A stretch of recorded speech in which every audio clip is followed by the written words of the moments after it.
सुंदर नामक एक बढ़ई था जो नया नया शहर में आया था। सुंदर अपने ईमान धर्म का बड़ा पक्का था और बहुत ही ईमानदारी से काम करता था। शहर आने के बाद उसे कई सारे बढ़ई मिले थे जो कि उसे सिखाते थे कि कैसे थोड़ा बहुत हेरा फेरी करके वो ज्यादा पैसे कमा सकता है। लेकिन सुंदर सीधे रास्ते से पैसा कमाना ही सही समझता था। एक दिन सुंदर अपनी दुकान पे काम कर रहा था कि तभी वहां कुछ लोग बड़ी गाड़ी लेकर आए। गाड़ी में से एक आदमी निकला जो सूट बूट पहन कर आया था। उसके साथ में दो और कर्मचारी भी थे। क्यों भाई, यहाँ तुम्हें पहले तो कभी नहीं देखा। नए आए हो क्या? जी साहब, हमारा गांव यहाँ से बहुत दूर है और हम वहीं से आए हैं यहाँ पर काम करने के लिए। ठीक है, ये हमारे मालिक है। ये पास में ही एक नया पार्क बनवाने जा रहे हैं, तो उस पार्क में जितनी भी बेंच होगी वो हमें लकड़ी की बनवानी है और पार्क के झूले भी बनवाने हैं। तो तुम बताओ, हमारे लिए काम करोगे? जी साहब, जी जी बिल्कुल। ये तो आपका बड़प्पन है कि आप मुझसे इतने बड़े पार्क का काम करवाएंगे। हाँ ठीक है, हम तुम्हें काम तो दे रहे हैं, मगर ध्यान रहे कोई भी लापरवाही नहीं होनी चाहिए। और हाँ, पार्क बनवाने के लिए जो भी सामान की जरूरत पड़ेगी वो हम भिजवा देंगे। जी ठीक है साहब। और हाँ, कोई भी कमी नहीं आएगी काम में, आप बेफिक्र रहिए। फिर अगले ही दिन से सुंदर पार्क के काम में लग जाता है। उसके लिए एकदम से इतना बड़ा काम मिलना तो मानो किस्मत के खुल जाने जैसा था। उसे ये उम्मीद हो गई थी कि अब उसे अच्छा काम मिलता रहेगा। वो पार्क के लिए बेंचें बना रहा था कि तभी उसे नजर आया कि बेंच बनाने वाली लकड़ी में दीमक लगी हुई है। अरे ये क्या, इन लकड़ियों में तो दीमक लगी हुई है। लगता है इन लोगों ने ध्यान नहीं दिया और गलती से ये दीमक वाली लकड़ी आ गई। चलो मैं अभी चलकर बता देता हूँ। सुंदर पार्क के मालिक के कर्मचारियों के पास गया और उनसे बोला। अरे भाई, देखिए आप लोगों से जरा सी गलती हो गई है। आपने ये जो लकड़ी भिजवाई है ना बेंच बनाने के लिए, इसमें तो दीमक लगी हुई है। हाँ तो हम क्या करें? ये आप कैसी बातें कर रहे हैं? अगर लकड़ी खराब है तो हम उसका इस्तेमाल नहीं कर सकते हैं ना, हमें लकड़ी बदलनी पड़ेगी। अच्छा, और वो भला क्यों?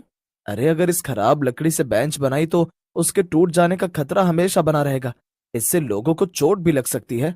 अरे भाई, ऐसा जरूरी तो नहीं है ना कि लकड़ी टूट ही जाए और किसी को चोट लग ही जाए। अरे हमारे घरों में भी तो लकड़ी का फर्नीचर रहता है और उसमें भी कई बार दीमक लग जाती है, तो क्या इससे किसी को चोट लगती है? अरे पर देखो, ये परवर मत करो। अगर तुम्हें काम नहीं करना है तो हमें बता दो, हम किसी और को काम दे देंगे। अरे नहीं नहीं, किसी और को क्यों दे देंगे, मैं हूं ना, मैं ही करूंगा। हाँ तो जाओ और करो ना, यहाँ पर खड़े खड़े समय क्यों बर्बाद कर रहे हो? देखो, ये पार्क का काम जल्दी से जल्दी खत्म हो जाना चाहिए, क्योंकि हमारे मालिक को विदेश निकलना है और वो चाहते हैं कि पार्क का उद्घाटन करके ही वो विदेश जाएं। अच्छा ठीक है। सुंदर वापस से अपना काम करने में लग गया। अगले दिन से किसी न किसी चीज में कोई न कोई कमी जरूर निकल रही थी और अब ये बात आम ही हो गई थी। सुंदर कई बार तो कर्मचारियों को टोक देता था, लेकिन उनके जवाब सुनकर वो खुद ही समझ जाता था। उसे भी शहर आए अभी कुछ ही वक्त हुआ था और उसे पैसे की जरूरत भी थी, इसलिए वो ज्यादा कुछ बोले बिना चुपचाप अपना काम कर रहा था। ये शहर के लोग भी ना कैसे कैसे होते हैं, एक पार्क बनाने के काम में भी इतनी मिलावट और गड़बड़ी कर रहे हैं। न जाने इनका क्या होगा। खैर, मैं इस बार तो ये काम कर दे रहा हूँ, लेकिन आगे से कभी भी ऐसे किसी काम को हाथ में नहीं लूंगा। कुछ दिन बीत जाते हैं और सारी बेंच बनकर तैयार हो जाती है। अब सुंदर को पार्क में लगने वाले झूले लगाने थे, लेकिन जब सुंदर झूले बनाने के लिए पार्क में पहुंचा तब उसने देखा कि झूलों में लगने वाला सामान तो और भी ज्यादा खराब था। अरे ये सब क्या है? ये सामान तो बहुत ही घटिया क्वालिटी का सामान है। ये लोहा तो एकदम जंग खाया हुआ है और इससे तो लोगों के गिरने का खतरा बहुत ज्यादा है। और अगर किसी को इस लोहे से चोट लग गई तो उसे भी बहुत दिक्कत होगी। नहीं नहीं, अब मैं इतना गलत काम तो नहीं कर सकता हूँ। सुंदर तुरंत सामान की शिकायत करने जाता है और आज इत्तेफाक से पार्क बनवाने वाला मालिक आदमी भी वहां आया हुआ था। उसका नाम ब्रजेश था। साहब, अच्छा हुआ आप खुद आ गए। मैं आपको बहुत जरूरी बात बताना चाहता हूँ। ये लोग पार्क में लगाने के लिए बहुत ही खराब सामान लेकर आए हैं। ऐसे तो लोगों की जान को भी बहुत ज्यादा अरे ब्रजेश, क्या तुम भी? तुम्हें सामान से इतना लगाव क्यों है? अरे तुम्हारा काम है झूले और बेंच बनाना। अब उसमें कौन बैठता है और कौन गिरता है उससे तुम्हें क्या लेना देना है? तुम अपने काम पे ध्यान दो ना। नहीं, मेरा भी एक परिवार है, बच्चे हैं, और अगर मैं किसी और के बच्चों को तकलीफ पहुंचाऊंगा तो भला मैं कैसे खुश रह पाऊंगा? मुझे ये सब नहीं करना है। अब आपको जिससे काम करवाना है करवा लीजिए, मगर याद रहे, इस पार्क में आने वाले हर एक इंसान को मैं बता दूंगा कि कैसे अंदर उन्हें खतरा है। फिर अपने आप ये पार्क बंद हो जाएगा। 2 टके का बढ़ई? तेरी इतनी मजाल, तू मेरे पार्क को बंद करवाएगा? तुझे तो मैं जिंदा नहीं छोड़ूंगा। इतना कहकर ब्रजेश सुंदर के सर पर पास में ही पड़े लोहे की रॉड से वार कर देता है। सुंदर जमीन पर गिर जाता है और उसके सर से बहुत ज्यादा खून आने लगता है। अरे मालिक, ये क्या? आपने तो इसे बहुत जोर से मार दिया। अब क्या करें? इसे अस्पताल ले चलें? नहीं नहीं, अब तो वैसे भी इसे काफी तेज लग गई है, इसका बचना वैसे भी मुश्किल ही है।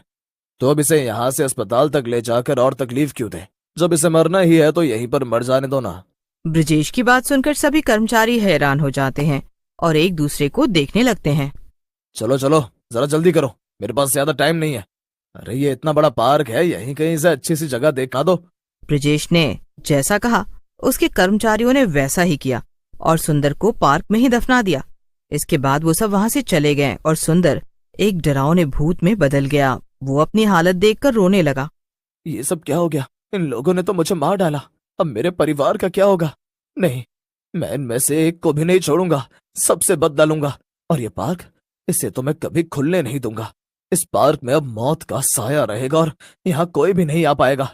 पार्क का मालिक कुछ ही दिनों में दूसरे बढ़ई से झूले बनवाकर पार्क में लगवा देता है। आखिरकार वो दिन भी आ जाता है जिस दिन पार्क के खुलने का समय तय हुआ था। लेकिन सुंदर के भूत ने ठान लिया था कि वो पार्क में किसी को भी आने नहीं देगा। जैसे ही पार्क खुला, कुछ बच्चे वहां पर खेलने आए। सुंदर अचानक से एक झूले पर जाकर बैठ गया और झूला झूलने लगा। उसे देखकर बच्चे डर गए। सभी बच्चे डर के मारे पार्क छोड़कर भाग गए और अब जो कोई भी पार्क में आता, सुंदर उसे डरा धमकाकर भगा देता। लेकिन सुंदर का असली मकसद तो कुछ और ही था। 3 दिन हो गए और मैंने अभी तक किसी को भी पार्क में आने नहीं दिया है। लेकिन अभी तक यहाँ पर वो पार्क का मालिक ब्रजेश नहीं आया। मेरा असली मकसद तो उससे बदला लेना है। पता नहीं ये खबर उस तक पहुंची भी है कि नहीं कि इस पार्क में भूत का साया है। सुंदर का भूत खुद से बातें कर ही रहा था कि तभी वहां पर वो दोनों कर्मचारी आ गए हैं जो ब्रजेश के लिए काम करते थे। वो दोनों आपस में बातें कर रहे थे। तू पागल है क्या? अगर लोग कह रहे हैं कि यहाँ पर भूत प्रेत का साया है तो तूने अभी तक मालिक को क्यों नहीं बताया? अरे यार, तुझे पता नहीं है कि मालिक विदेश गए हुए हैं? वो कल वापस आ जाएंगे, तब उन्हें सब बता दूंगा। और वैसे भी मुझे इस भूत प्रेत की कहानी पर बिल्कुल भी यकीन नहीं है। अरे ये सब तो बस कहानियां हैं। अरे नहीं नहीं, ऐसा नहीं है। तुझे याद नहीं है क्या कि हमने उस बढ़ई को यहीं पर दफनाया था? हो सकता है कि उसी की आत्मा भटक रही हो। अरे चुप हो जा, मुझे भी अपने साथ साथ डराना बंद कर। और वैसे भी हमने उस बढ़ई को नहीं मारा था, वो तो मालिक ने मारा था और हमने बस उसे दफनाया था। अच्छा, और इससे तुम एकदम शरीफ हो जाते हो? भूत को अचानक से अपने सामने देखकर दोनों कर्मचारी डर से कांपने लगे। भूत भूत! अरे ये तो उस बढ़ई का भूत है। ये तो सच में आ गया, यानी कि ये पार्क सच में भूतिया है। तो तुम्हें लगता है कि तुमने मुझे यहाँ दफना कर कोई गलती नहीं की और तुम दोनों शरीफ हो? तो फिर ठीक है, अब मैं भी एक शराफत का काम करूंगा। मैं भी तुम दोनों को यहीं पर दफना दूंगा।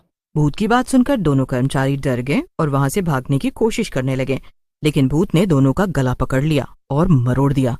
दोनों तुरंत मर गए। इसके बाद भूत ने उन्हें भी उसी जगह दफना दिया जहां पर सुंदर की लाश थी। अगले दिन सारे इलाके में ये बात फैल गई कि पार्क में मौत का साया है और वहां जो कोई भी जाएगा उसे अपनी जान गंवानी पड़ेगी।